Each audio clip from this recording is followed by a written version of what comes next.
جانے کیوں مجھے شادیوں سے الجھن ہوتی ہے۔ کسی کی شادی ہو، بلاوا آئے، سب گھر والے جاتے ہیں، میں نہیں جاتی۔ کوئی بہانہ کر دیتی ہوں، لوگوں کے مجمع سے جی گھبراتا ہے، ایسی تقریبات سے دور بھاگتی ہوں۔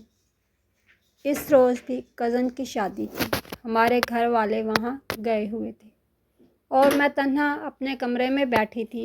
دفتن بارش شروع ہو گئی۔ صبح سے بادل چھائے ہوئے تھے، بارش کے آثار تو تھے، لیکن یہ گمان نہ تھا کہ اتنی شدید بارش ہو جائے گی۔ میرے کمرے کی سامنے والی کھڑکی آج بھی کھلی تھی، ہمیشہ کی طرح۔ یہ میری غمگسار تھی، اس کو میں کبھی بند نہیں رکھتی، بند ہو تو بڑی گھٹن محسوس ہوتی ہے۔ پھوار مجھے اچھی لگ رہی تھی، پھر بارش نے زور پکڑ لیا اور میں کانپنے لگی، کیونکہ ایسی ہی ایک برسات نے میری زندگی بدل ڈالی تھی، جس کا انجام آج یہ ہوا کہ میری سہیلیاں سب اپنے اپنے گھروں کی ہو گئیں اور میں تنہائیوں کے دشت میں ماضی کے یادوں سے الجھنے کو رہ گئی۔ کزن کی شادی پر آج جانے کیوں مجھے وہ دن یاد آنے لگے ہیں۔ شاید یہ پچھتاوا تھا جس نے مجھے ماضی کے اندھیروں میں دھکیل دیا تھا۔ یہیں طویل سال گزرنے کے باوجود لگتا تھا جیسے یہ کل کی بات ہو۔ ایسے ہی ایک بھیگی شام، شدید بارش میں ہم ساتھ تھے۔ میں نے مہر علی سے وعدہ کیا تھا کہ ہم ہر صورت ساتھ نبھائیں گے، مرتے دم تک ایک دوسرے کا ہاتھ نہ چھوڑیں گے۔ نازش میری پیاری سہیلی تھی اور مہر علی اس کا بھائی تھا۔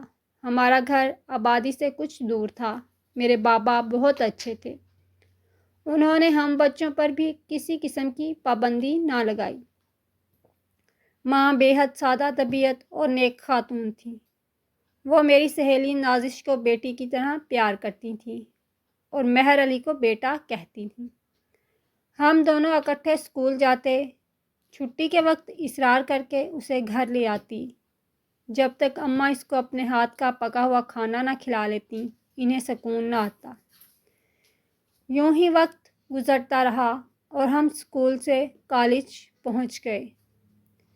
کالج میں مجھے اور نازش کو ہاتھوں ہاتھ لیا گیا، کیونکہ ہماری خوبصورتی اور دوستی بجائے شہرت تھی۔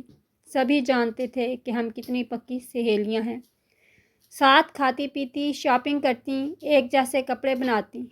لوگ ہمیں سگی بہنیں سمجھتے تھے۔ نازش کے 4 بھائی تھے، بچپن سے آنا جانا تھا، دونوں گھرانے ہم نوالا ہم پیالہ تھے۔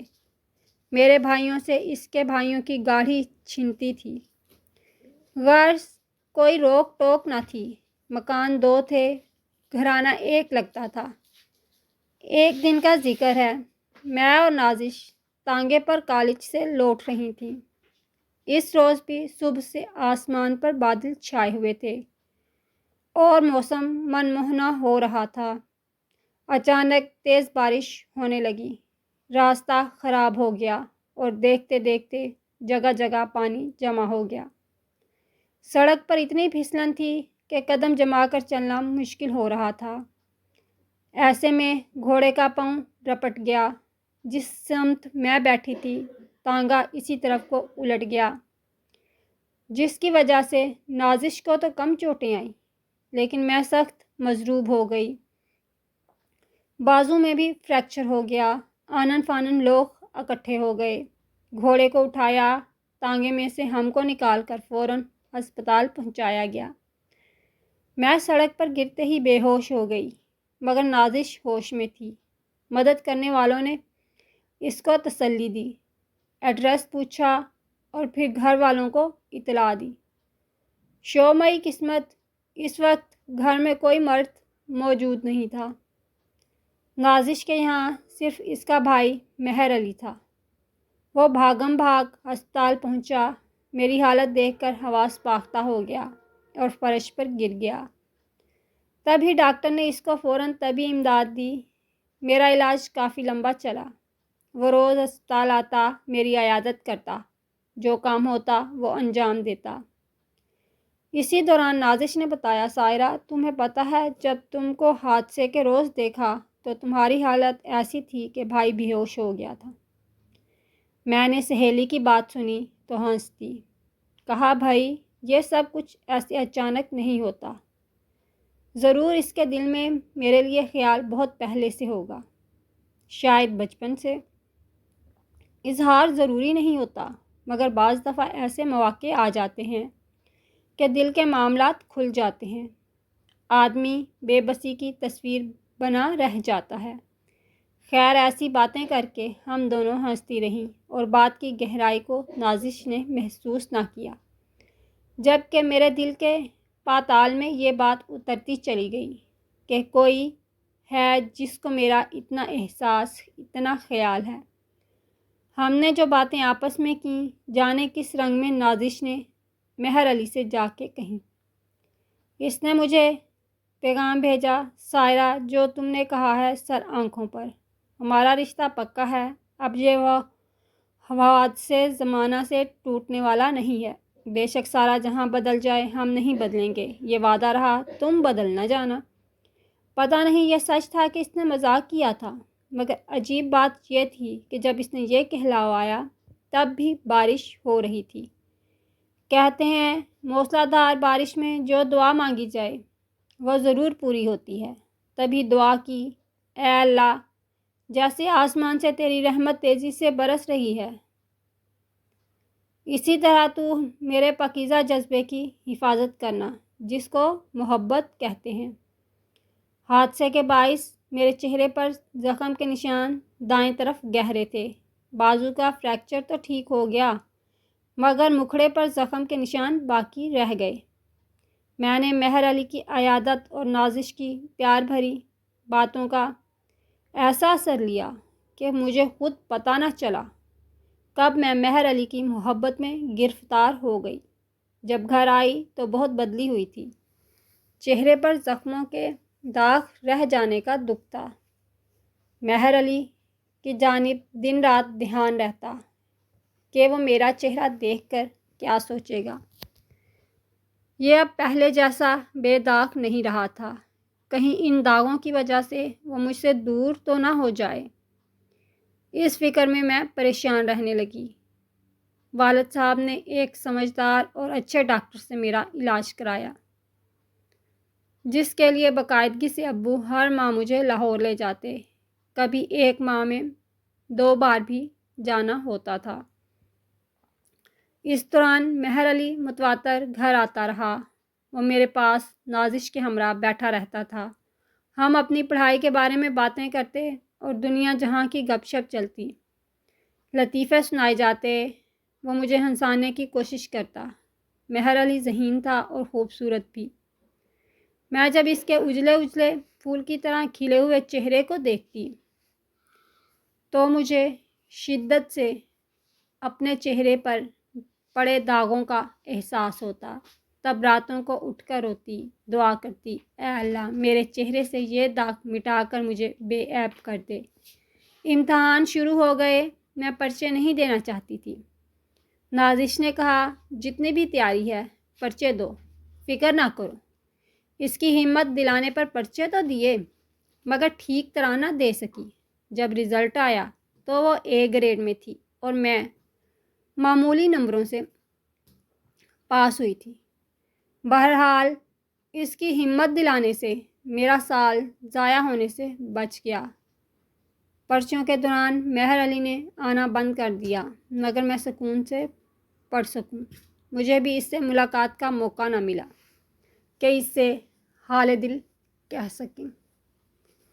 شاید لاشعوری طور پر میں نہیں چاہتی تھی کہ اس سے کوئی ایسی بات سنوں جس سے میری دل آزاری ہو جائے۔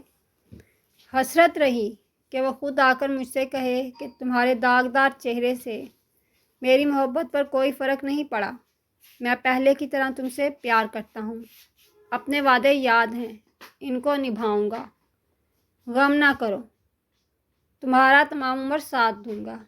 ایسے لفظ جو میں اس کے منہ سے سننا چاہتی تھی نہ سن سکی، انتظار میں میرے کان تھک گئے۔ نازش نے بہترین نمبر لیے تو کہا چلو تم کو ٹریٹ دیتے ہیں، پہلے پارک میں سیر کریں گے، پھر کسی اچھے ہوٹل میں کھانا کھائیں گے۔ میں تو پریشان ہو گئی، جانے مہر علی اب مجھ کو کس نظر سے دیکھے گا۔ امی نے کہا چلی جاؤ، تمہارے بچپن کی ساتھی ہے، کیوں انکار کر رہی ہو؟ اس کی خوشی میں شامل ہو جاؤ۔ پتہ نہیں کس کی نظر لگی ہے، جب سے ایکسیڈنٹ ہوا ہے میری بیٹی بدل سی گئی ہے، یہ وہ سائرہ ہی نہیں رہی ہے۔ خیر نازش مجھے لینے آ گئی۔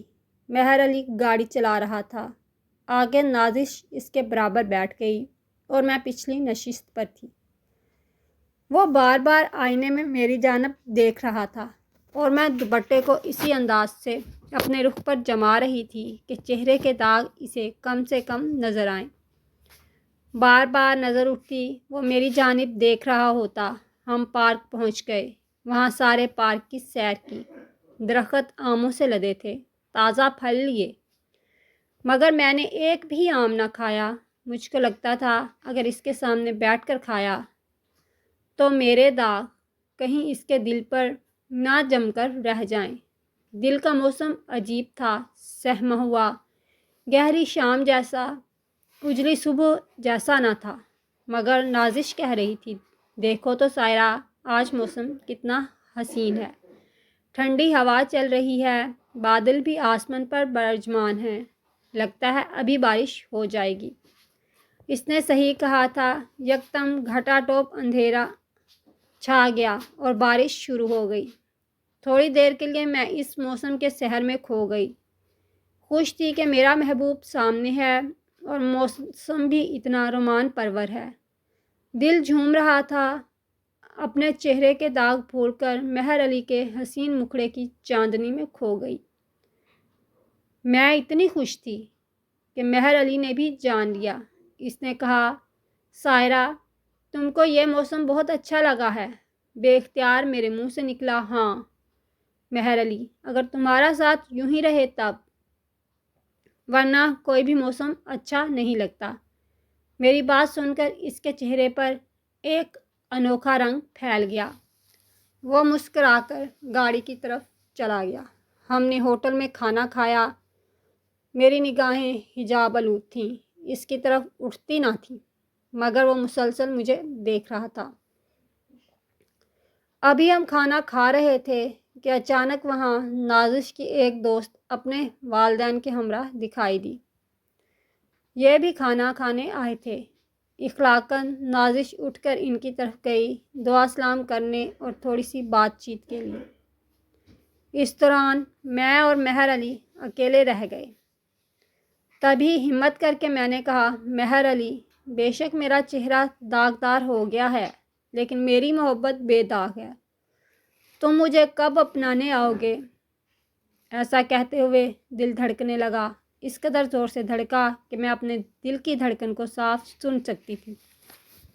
یہ دھڑکن مجھ کو اپنے کانوں میں سنائی دے رہی تھی، مجھ پر کپ کپی طاری تھی، مگر ہمت نہ ہاری۔ میں نے اپنی الجھن صاف اس کو بتا دی۔ مہر علی، میرے کان دوبارہ اس قول و قرار کو سننا چاہتے ہیں جو ایک بار پہلے تم نے کیا تھا۔ وہ عمر بھر نبھانے کا وعدہ دہرا دو تاکہ میرا دل سکون میں آ جائے۔ میں اب تمہارے بغیر جی نہ سکوں گی۔ کیا اب بھی تم میرا ساتھ دو گے؟ میرے داغدار چہرے کے ساتھ۔ پتہ نہیں اس وقت میری ظاہری حالت کیسی ہو رہی تھی کہ مہر علی پریشان ہو گیا۔ اس نے کہا سائرہ، میں نے کبھی تمہارے بارے میں ایسا سوچا نہیں تھا، اب تمہاری حالت دیکھ کر مجھے سوچنا پڑے گا، اور وہ وعدے تو بچپن کی باتیں تھیں۔ بہرحال جواب مثبت ہوگا، تم میرا انتظار کرنا، میں تمہارا انتظار کروں گی جب تک زندہ ہوں۔ بس اتنا ہی ہم کہہ پائے تھے کہ نازش لوٹ آئی۔ ہم گھر واپس آ گئے۔ اس کے بعد میں اور زیادہ بے قرار ہو گئی۔ رات کی نیند دن کا سکون لٹ گیا۔ اٹھتے سوتے جاگتے چلتے پھرتے ہر طرف مہر علی نظر آتا تھا۔